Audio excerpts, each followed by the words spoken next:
It was a few weeks ago that the hay bales started creeping slowly away from the house. Every morning when I woke up, each of them had moved a few 100 feet from where it was before. I assumed it was pranksters with nothing better to do, so I ignored it. Though, within a few days, the bales began to approach the boundaries of the farm. I was tired of the whole game by then and decided to move them back. It took a tedious hour to bring them all from where they were to over near the house again, and by the time I was done, I was ready to snap the neck of whatever little peasant was deciding to screw with me. The next morning, though, I found each and every one of my horses messily decapitated. And the smell was what woke me up. Each one was slumped over against the side of its stall. There were no signs of the heads. I spent the rest of the day cleaning up the mess and burying the remains. It was only when I was done that I noticed the hay bales had all returned to their positions from the day before, scattered far out into the fields. This time I left them where they were.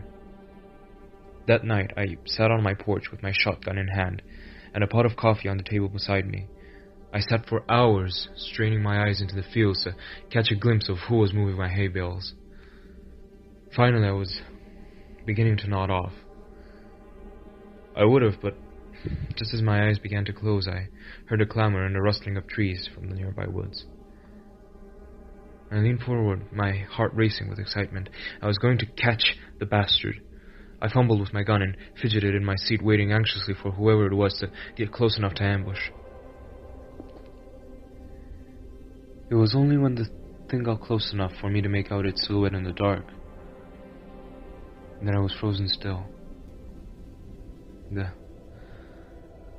thing that crept into my fields from the nearby woods, it didn't seem to notice me sitting there.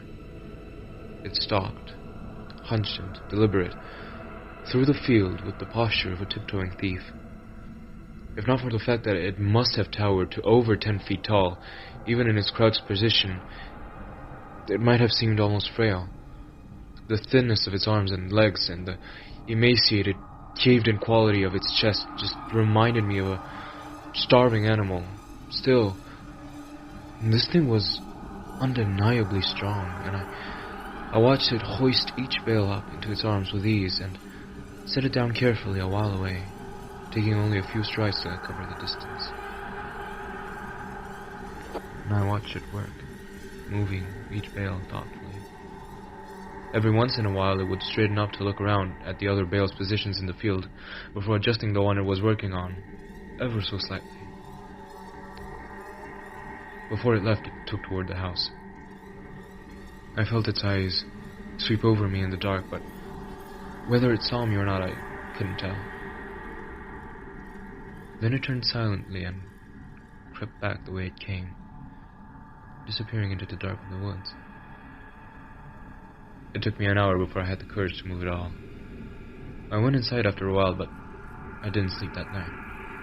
It was only when the sun rose that I dared step off my porch into the fields. The hay bales were where it left them. Strangely, it didn't move them as far as it had in the previous days. They were approaching something invisible in the fields, and as I looked at them, I realized that they seemed to be marking some line. Indeed, as I walked around the house, I saw the distinct circle that they formed with me at the center. At first I thought the bales were just being haphazardly moved around and away from the house, but now I could see that they were instead being moved towards some boundary. The thing was sending me a message. I slept uneasily that night, and only because I was exhausted. The next morning, the bales hadn't moved at all. They didn't move at all for the rest of the week, in fact. They were finally where the thing wanted them. I made myself sick trying to interpret them. Why would this thing expend so much time and energy moving my hay bales and threaten me with such violence should I try to interfere? Killing my horses was just that, a threat. An intelligent threat at that. It knew that would scare me, and It knew that I would understand the implications. The sound of an automobile working its way along the road to my farm one morning gave me a little rush of excitement. I'd been planning to abandon the farm since I saw the thing, but I couldn't hope to leave on foot without risking it treating me like it treated my horses. But if I could get in the car with whoever was coming my way, I might be able to escape before it could stop me. I didn't know or care who it was. I just decided that the moment they stopped the car, I would jump in the passenger seat and tell them to get the hell out of there. I didn't get the chance. The car worked its way slowly around the road, trundling across the uneven ground. I urged it silently to hurry. It was when it passed between the two bales placed on either side of the road that I began to hear a booming clatter from the woods.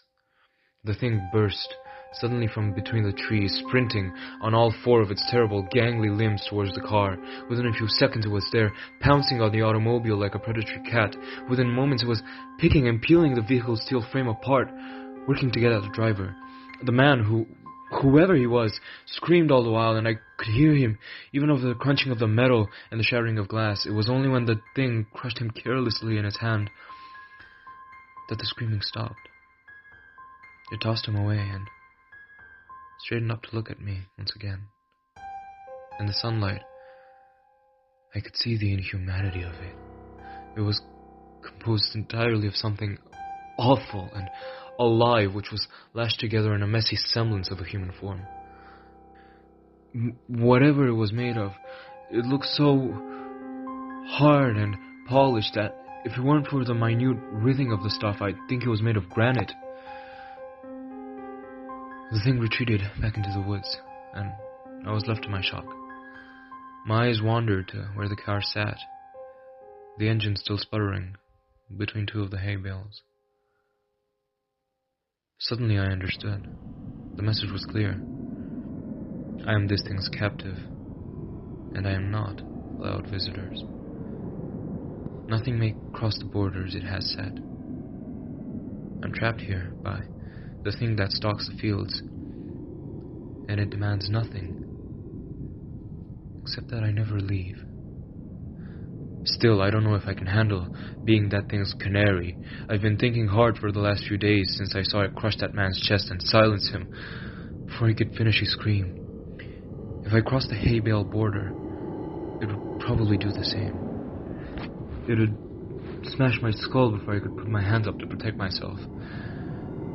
It would go and find a new pet, and probably keep looking until it found someone who could stand, knowing that it was just waiting outside, watching it all hours within its shiny insect eyes. And I've been thinking hard for the last few days. I might just make a run for it.